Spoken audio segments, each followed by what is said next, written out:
Buradaki imamlar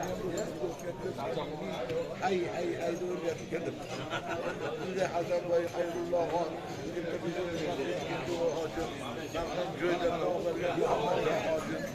bir hujjatda ekan, bir billa boramiz. Bo'pti qori. Bu yoqdan olgan Toshkentdan kelib qaragan ketib asirlar aytib mashhur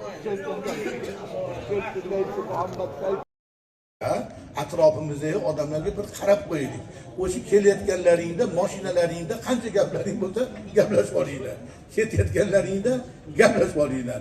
O'sha 5-10 daqiqa birov gapirmasa ham jimjitlik yaxshi narsa.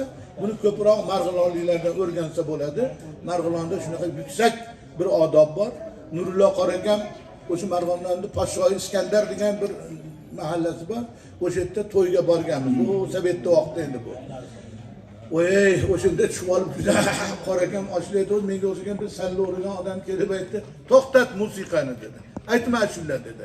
"Musiqa harom" dedi har odam. Dodi Nurullo Qorakam shunday qatib qoldi haligi tamburini ushlagan holatda. Qattiq gapda bu gap. Endi biz menaqa so'raykan, narada biz nariga so'ra deydik.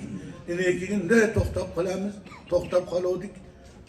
Menga qarab, "Nima qilamiz" dedi. Nurullo Qordada.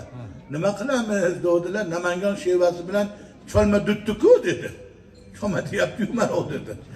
"Mikrofonni bering menga" dedim. Men borib turib aytdim. Gapirmadim, boshqa demadim. Javobim shu bo'ldiki, "Dema tambur novlasi qo'l tashlaganda tavridin, balki kelmish bul tarona san'ati jabboridin" degan. Ey cholg'uvchi, sen chiqayotgan sadolarni, navolarni meni qo'limdan chiqyapti deb o'ylama. Bu ilohiyatdan, jabborning san'atidan keladi.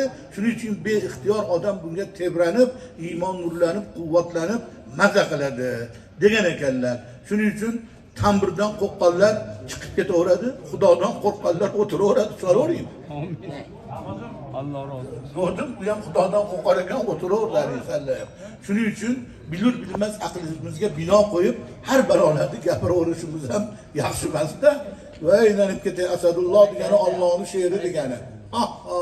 Shuning uchun mana domlalarda olib keladi ko'p joylarda, boshqalarda. Endi nasihatlarga ham odamlar ancha